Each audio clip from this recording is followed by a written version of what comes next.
en los 98.9 de frecuencia modulada, CMIX, Radio Morón. Lo cotidiano en imagen sonora.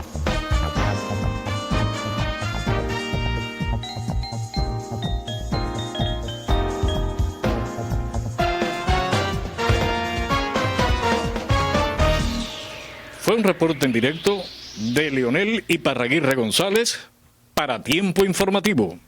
Al paso del tiempo, te has convertido inevitablemente en la persona que ha trascendido en él de los tantos que son historia en la radio de la ciudad. No sé.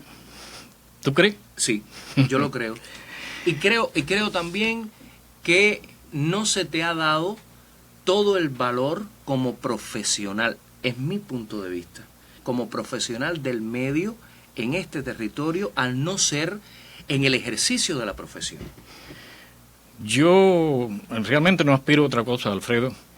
Cuando comencé a ejercer el periodismo en el año 1969, lo que me propuse no es ser popular, no es trascender a nada extraordinario, sino realmente cumplir mi vocación, cumplir mi deber en una profesión que amo de corazón. Pero, por ejemplo, no me gusta participar en concursos para medir mis conocimientos, no. Yo lo que prefiero, lo que realmente mi vocación se inclina a trabajar, a informar, como hay que informar al lado de la verdad. Esa es mi pretensión, no es otra. Bueno, si cae otra cosa adicional, bueno, bienvenido, pero no es porque yo aspiro a nada extraordinario, de verdad que no. Sin embargo, perteneces a un equipo de profesionales que marcaron una época y que le dieron un cambio a la radio en aquel momento donde todos eran estrellas. ¿Cómo era la radio en Morón en los años 60 y a partir de ahí los 70 y 90, 80 y 90, grosso modo? Mira, cuando yo llegué aquí el 4 de agosto de 1969, la emisora solamente tenía 12 trabajadores. Yo fui el número 13. Realmente me sorprendió porque yo trabajé cerca de un año en los servicios informativos de Radio Cadena Gramonte, donde era una emisora, una gran potencia emisora. Prácticamente era como una emisora nacional. Cuando llegué aquí realmente me sorprendió que eran 13 en total, solamente había un periodista. Los demás apoyaban, los mismos locutores, que un operador apoyaba los servicios informativos, pero realmente aquello me impactó.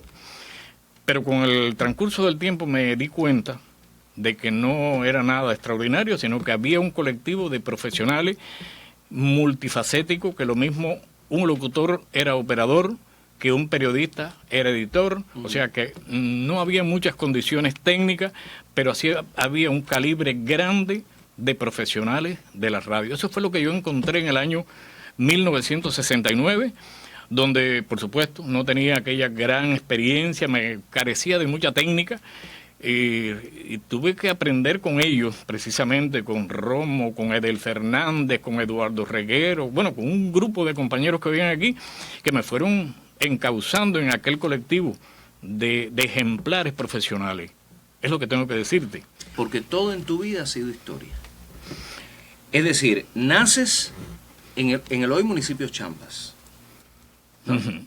Entre 4 plantones de caña. Cuéntame. Mira, yo nací en Chambas, no en Chambas propiamente, yo nací en una finca de Chambas que se llamaba Las Vegas, donde mi casa estaba enclavada en medio de un campo de caña y enfrente un potrero y un río que circundaba toda aquella.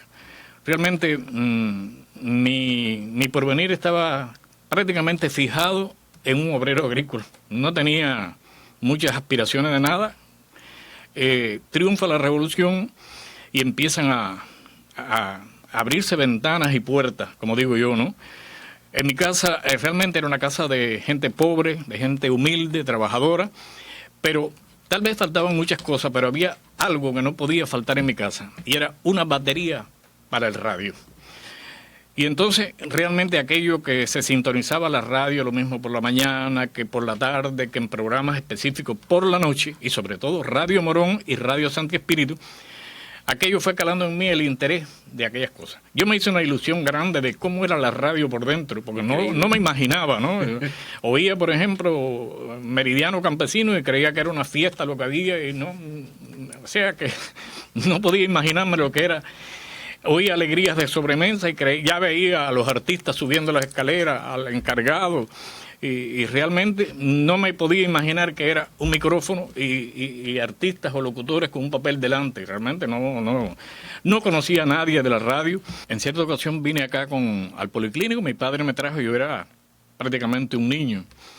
Y recuerdo que andábamos por la calle Martí y veo, o sea, mi padre conoce a Rafael Morales y me dijo, Leonel, ¿tú sabes quién es aquel que va por allá? Y le dije, no sé, yo no conozco a nadie aquí en Morón. Me dijo, ese es Rafael Morales, el locutor de Radio Morón del programa Reloj Musical. Aquello me causó a mí un impacto tremendo porque yo me hacía una idea de que un locutor era como un robot, yo no sé lo que yo pensaba, ¿no? Y realmente, bueno, me impresionó cuando esa fue la primera persona que yo conocí de trabajador de la radio. Pero me pasó otra cosa más curiosa. Yo era estudiante de la secundaria básica José Tey de Chamba. Bueno, el curso andaba y un día viene la directora Mirna Ledón y nos dice, bueno, a partir del lunes tienen un nuevo profesor de matemáticas. Bueno, correcto. Llegó el lunes, llegó el profesor, empezó a darnos clases y como a los 2 o 3 días me acerco yo al profesor, le digo, profesor, ¿cómo usted se llama? Dice, yo, José Luis Taboada. Digo, José Luis Taboada, pero el de la emisora. Claro, por eso es que me voy todos los días a las 3 de la tarde aquí, porque a las 5 tengo que entrar en Morón con un programa que era operador de audio. Aquello fue suficiente para que yo viera a aquel profesor de matemáticas como algo extraordinario, ¿no? Como algo que me impactaba, porque yo no pensaba que lo iba a conocer de esa manera, ¿no? Realmente son pequeñas anécdotas, pequeñas historias, pero que realmente hacen ver todo lo que uno, sí, el impacto que le causa a uno la radio. Sin embargo, no ibas camino al periodismo. No. Hay que decírselo a los amigos televidentes que no han tenido la posibilidad de conocer tu historia. No ibas a estudiar periodismo. No. Yo cuando termino en la secundaria básica de Chamba, realmente me dieron 5 opciones para estudiar en un centro becario. Uno era telecomunicaciones, ¿no? Ni sabía lo que era telecomunicaciones. Otro era veterinaria. No me gustó mucho la propuesta. Otro era inseminación artificial. Y el otro era suelo y fertilizante. Eran 4 opciones extrañas que yo realmente pedí una ahí cualquiera, sí, o pedí 2 opciones, creo que era. Y como a las pocas semanas llega la opción de Leonel Iparraguirre, inseminación artificial. Yo me puse las manos a la cabeza porque ya yo me veía en una vaquería. Imagínate tú en qué circunstancias me iba a poner. Y fui sincero, me acerqué a mi padre que quería siempre que yo fuera maestro de azúcar. Fui allá donde estaba él y le dije, papi, me parece que tienes un acompañante en la agricultura. ¿Pero cómo? Sí, porque es que me dieron inseminación artificial y a mí eso no me gusta. Pero bueno, me pongo tan dichoso de que el Ministerio de Salud Pública de Chamba andaba buscando jóvenes para un curso de técnico de oftalmología. Y hacia allá me fui, hacia La Habana, técnico de oftalmología. Apenas que llegué allá, me pusieron una bata parecía yo un médico, estudiaba todo aquello. Todo me fue bien, aunque a mitad de camino, ya me estaba percatando de que tampoco era mi opción la de un técnico en oftalmología.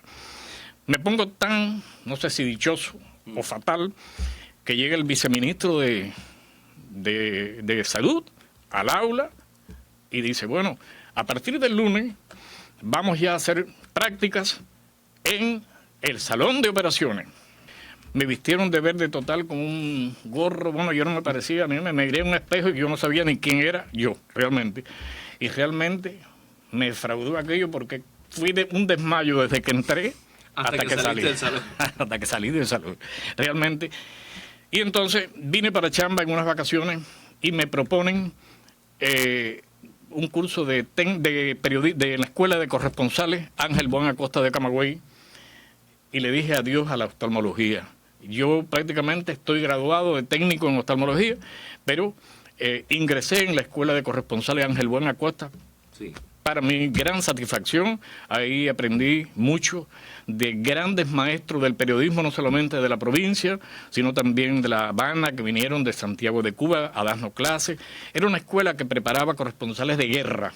Sí. Estábamos preparados para todo ello, aprendimos mucha técnica y me gustó mucho. Entonces, estando yo allí en la escuela, se enferma un corresponsal en el municipio Guaymaru.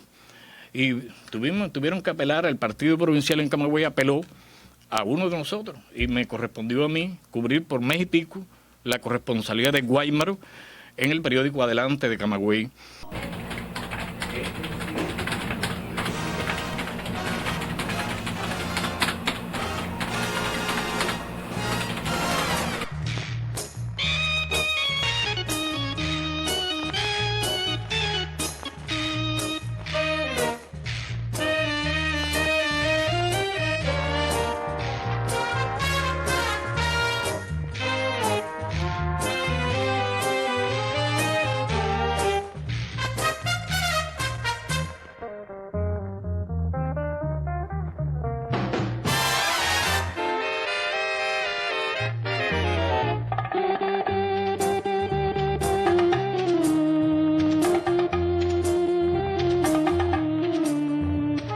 Un día iba para el Central Elia en una moto, porque aprendí a montar moto allá también, no sabía. Y entonces veo un bulto de gente en un medio de un campo, cuando era el primer secretario del partido en la provincia.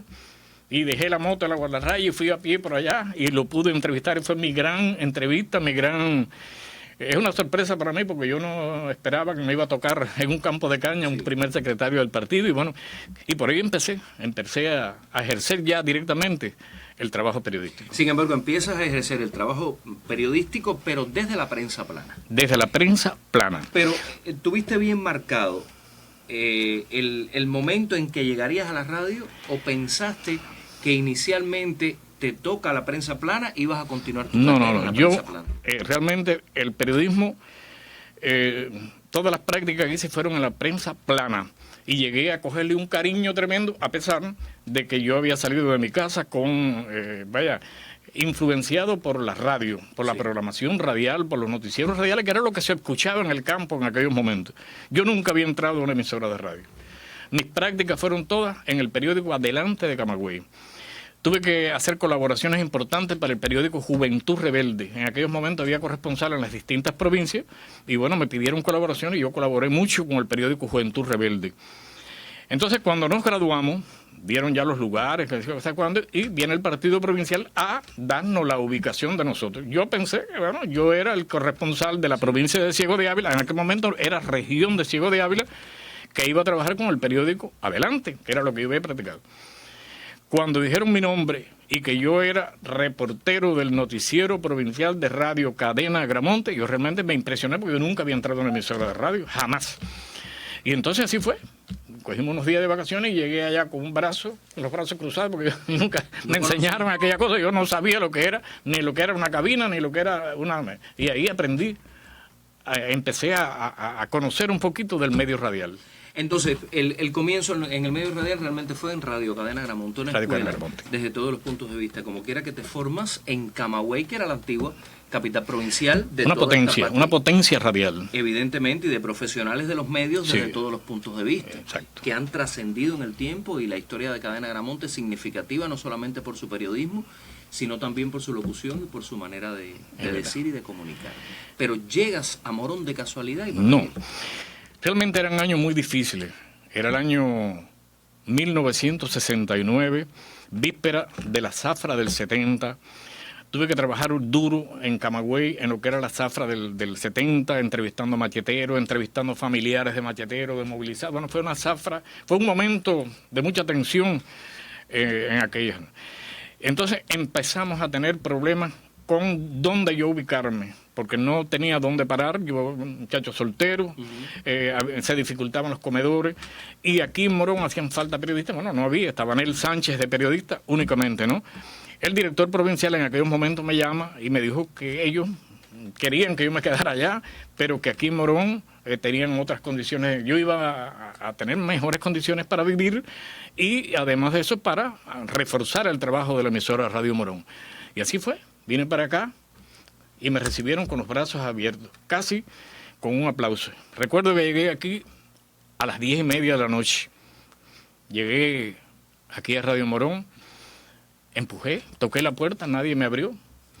Yo dije, bueno, cogí era la planta baja solamente. La época. Llegué a la puerta de la cabina y había un hombre manipulando los equipos. Y estaba un programa romántico, un locutor de una voz tremenda, yo lo oía. Digo yo, buenas noches. Nadie me respondió. Digo, yo no me oyeron. Buenas noches. Nadie me respondió. Era Santiago Arias Martínez. Yo no lo conocí, el director de la emisora. Estaba enfrascado, inmerso en un programa romántico. Como a los 10 minutos terminó el programa y vino y me dio un abrazo tremendo y ahí comenzó nuestra amistad. Salió el locutor de la cabina, igualmente fundimos un abrazo y creamos, ahí nacía una amistad, me enseñó la emisora, bueno, aquello fue una atención tremenda, amistad que se conserva hasta estos días con mucha profundidad. Que me consta. Que me contan. Además, es verdad. Es una de las personas más especiales que he conocido en el medio en los últimos años. Indiscutiblemente. Y que todavía lleva Radio Morón en sus venas, porque le tocó un momento que fue trascendental, además de tu llegada, fue trascendental, para un cambio profundo y completo de la radio en la ciudad. ¿Qué pasó, Alfredo? Te voy a explicar de que la tecnología en Radio Morón estaba muy atrasada, realmente. A mí me entregaron una grabadora que pesaba como 1 tonelada, era de cintas magnetofónicas, había que llevar un imán en el bolsillo para borrar la cinta, lo que se grababa, etcétera. Y al poco tiempo empezaron a llegar nuevos equipos, llegaron la tecnología húngara, eran grabadoras de cinta, pero bueno, ya la tecnología comenzó a cambiar, la plantilla de la emisora comenzó a incrementarse con asesores, la plantilla del informativo ya llegó Blas Martínez, llegó Efraín Cervantes, o sea que llegaron un grupo de compañeros que fue creciendo en poco tiempo en la plantilla de la emisora y se hizo una emisora potente, una emisora más formal a mi criterio.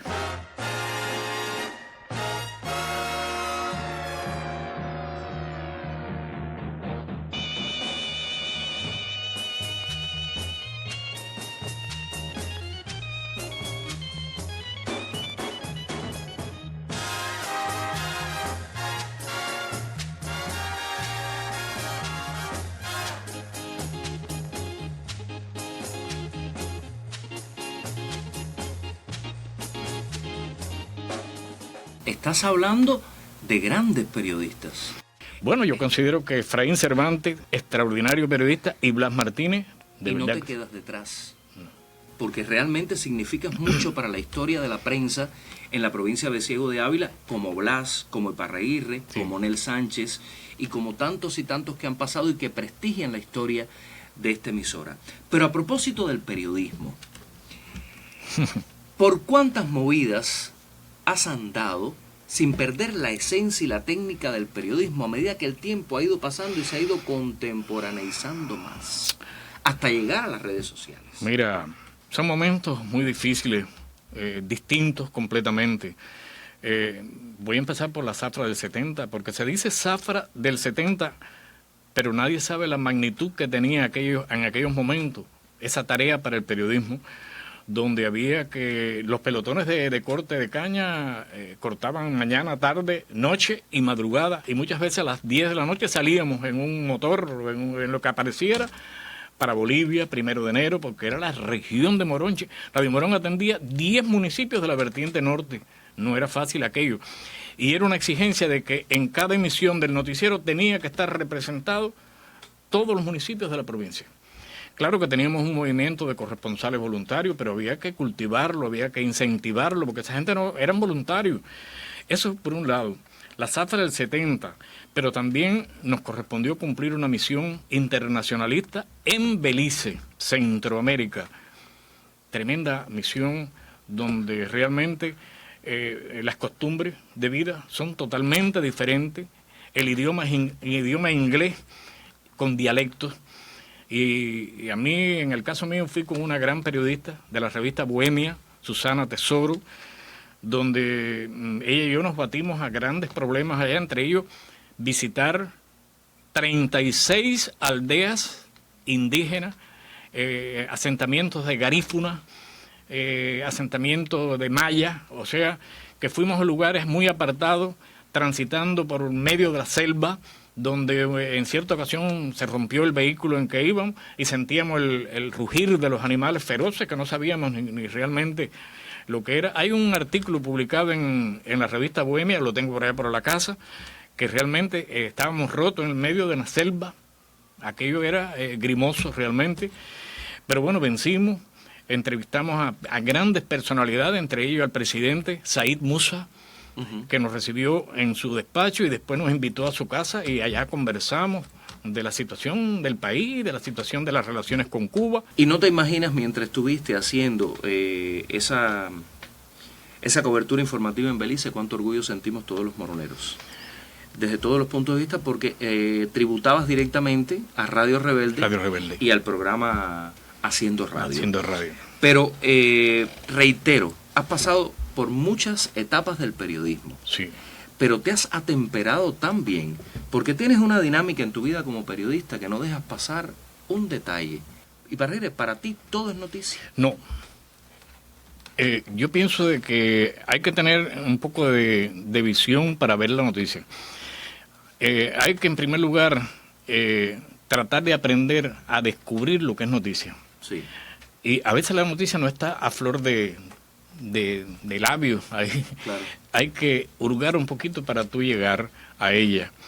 Y realmente yo me he adaptado. A veces tú conversando descubres noticias. Voy a un lado y no pienso que voy a informar nada extraordinario. Sin embargo, hablando con la gente, llega un hecho, una conversación, un simple detalle me da la pista de que ahí debajo de eso hay una información. Y entonces, bueno, yo soy una gente de que me acuesto por la noche y estoy ya pensando en qué voy a escribir el otro día. O sea, trazo una idea general y después, bueno, indago sobre lo que me propongo. Eso es una técnica mía. En primer lugar, el periodismo hay que amarlo, hay que sentirlo, hay que llevarlo en la sangre, porque no se puede dejar a la espontaneidad las cosas, ¿no? Sino, me gusta mucho aplicar la técnica como se aplica. Cada género tiene su técnica, su estilo de hacerlo y me gusta profundizar, no irme por el facilismo. ¿Cuánto? Fíjate que esta pregunta lleva una respuesta importante. ¿Cuánto hay de Leonel Iparraguirre en Nirma Guerra y cuánto hay de Nirma Guerra en Leonel Iparraguirre?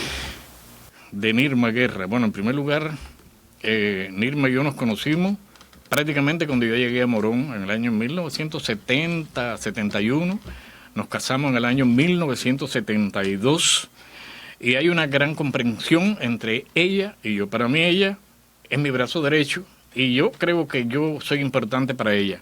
Ella es licenciada en periodismo. Decirte que yo hago los trabajos y antes de publicarlo la mayoría ella los revisa. Y me corrige defectos, me sugiere, ¿por qué no le agregas esto? ¿Por qué no le retiras esto? ¿Por qué esto? ¿Por qué esto otro?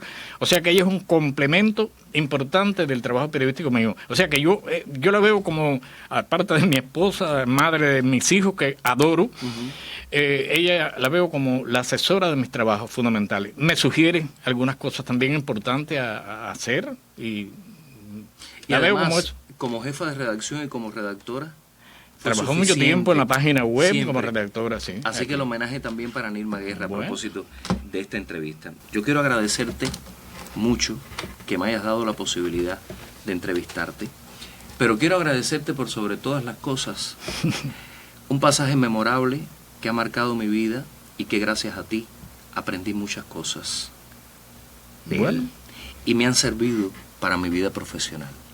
Y lo estoy diciendo en cámara precisamente porque en una ocasión tuvimos la posibilidad de conversar hace aproximadamente un mes, si mal no recuerdo, en el acto otorgado en Morón a propósito de la jornada por el Día del Educador.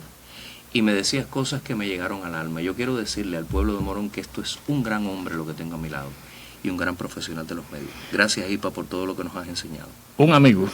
Por sobre Puedes todas las contar cosas. conmigo. Yo lo sé.